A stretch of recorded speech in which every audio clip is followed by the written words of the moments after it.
My Kensington and Chelsea upbringing was not wealthy, but my childhood was cosmopolitan and full of opportunities.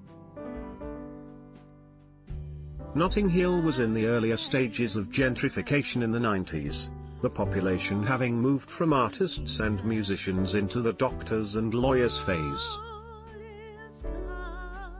I went to state schools which celebrated diversity and multiculturalism.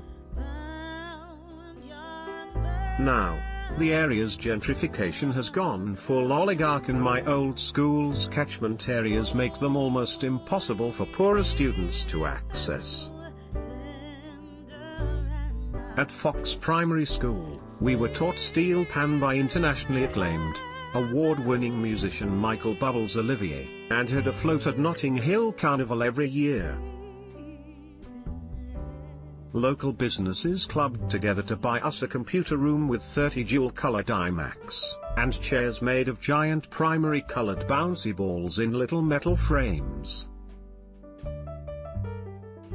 We learned the word ergonomic. Essentially, we were granted the many privileges of a fancy Notting Hill childhood with none of the price tags. Now the catchment area for Fox has been touted as the tightest in the country, reportedly a meager 107 yards. Put your wallet away, Dackler proclaimed in a recent education guide, imploring parents to embrace the state school. Sometimes, the best choice isn't the most expensive one. Sadiq Khan on Grenfell: I am angry at the institutional indifference from this government, but with Zoopla quoting the current average price of the prerequisite home on Edge Street as £2,046,588, that wallet would need to be quite seriously out and open. At the end of year 6, many of my friends pootled off to open days at St Paul's in Godolphin, and the rest of us found ourselves enrolled at Holland Park School, the comprehensive down the road.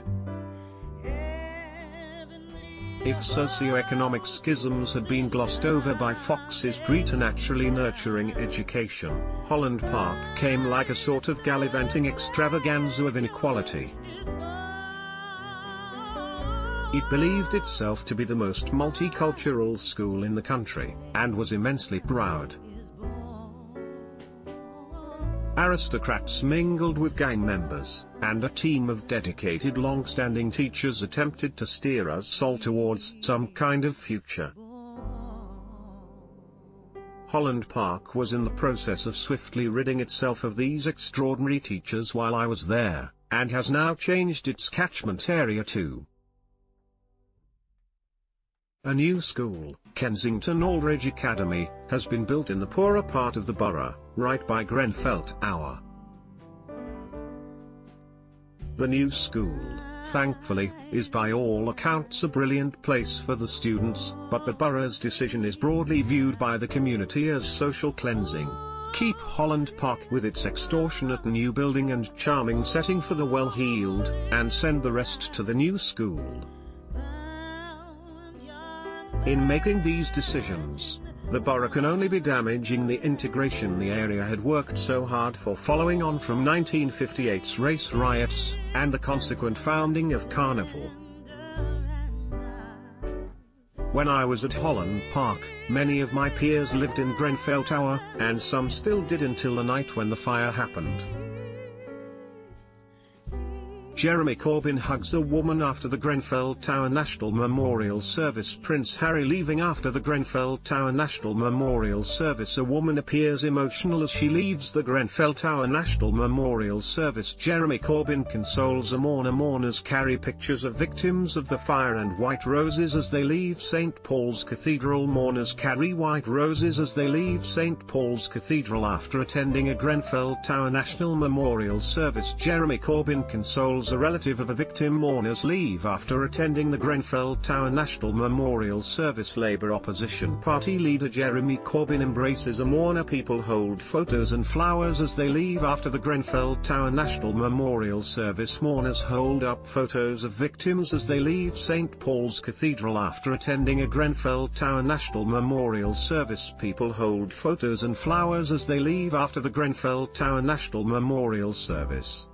Service members carry a Grenfell banner. People at the Grenfell Tower National Memorial Service. Prime Minister Theresa May attends the Grenfell Tower National Memorial Service. Marcus Mumford, Adele and Kerry Mulligan attending the Grenfell Tower National Memorial Service. Attendees hold a banner at the Grenfell Tower National Memorial Service. Prince Harry, the Duke and Duchess of Cambridge, the Duchess of Cornwall and the Prince of Wales attend the Grenfell Tower National Memorial Service. The Grenfell Tower National Memorial Service. Jeremy Corbyn and Diane Abbott arrive at St Paul's Cathedral. Members of the public gather outside St Paul's Cathedral ahead of the Grenfell Tower National Memorial Service. Catherine, Duchess of Cambridge, Prince William, Duke of Cambridge and Prince Harry attend the Grenfell Tower National Memorial Service. Mourners arrive at St Paul's Cathedral for a Grenfell Tower National Memorial Service. Firefighters arriving for the Grenfell Tower National Memorial Service. Mourners arrive at St Paul's Cathedral for a Grenfell Tower National Memorial Service. Mourners arrive at St Paul's Cathedral for a Grenfell Tower National Memorial Service. At St Paul's Cathedral, people arrive for the Grenfell Tower Memorial Service. Mourners arrive at St Paul's Cathedral for a Grenfell Tower National Memorial Service. Former footballer Les Ferdinand Wright, arriving for the Grenfell Tower National Memorial Service at St Paul's Cathedral. Police officers arrive at St Paul's Cathedral for a memorial service in honour of the victims of the Grenfell Tower fire. Mourners arrive at St Paul's Cathedral for a Grenfell Tower National Memorial Service sometime after 1 a.m. on the 14th of June last year.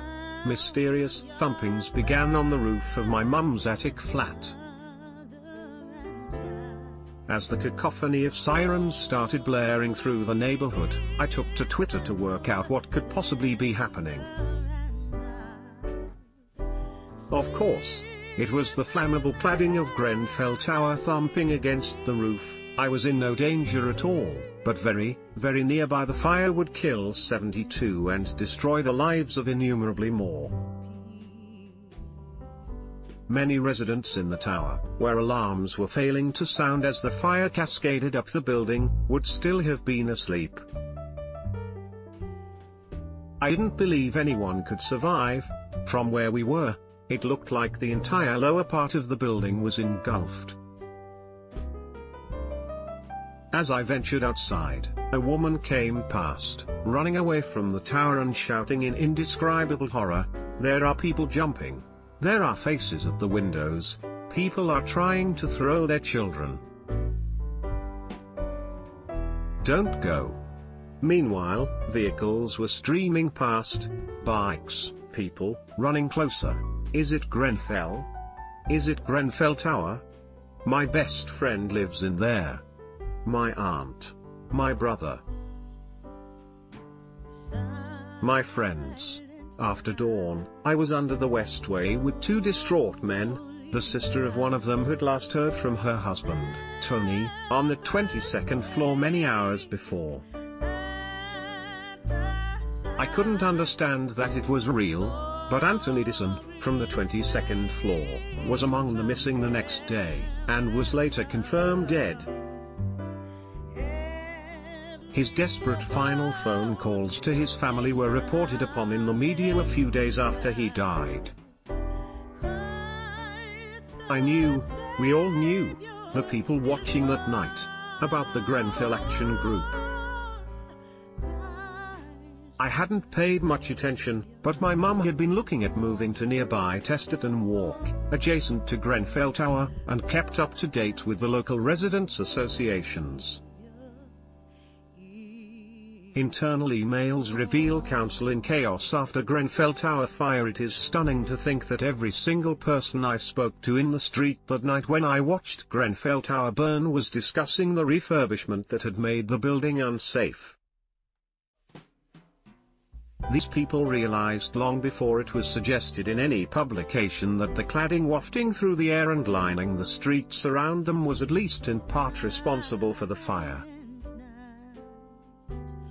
Although the knowledge that these residents had been failed by the state zipped through the community, it was impossible to imagine how much, a year on, those failures would have been compounded. Traumatized families continue to live in substandard bed and breakfasts. Innocent and suffering Bihalu Kabadi, the owner of the flat where the fire originally broke out, has been repeatedly portrayed as a villain who packed his bags before leaving. Theresa May has quietly reneged on so many promises it's a struggle to keep track. As the inquiry moves forward and the year anniversary approaches, the community continues to hold silent marches month on month, a powerfully moving tribute to behold as well as a salient reminder of a lack of justice and closure. The Kensington and Chelsea I was raised in felt like it celebrated and championed equality and diversity.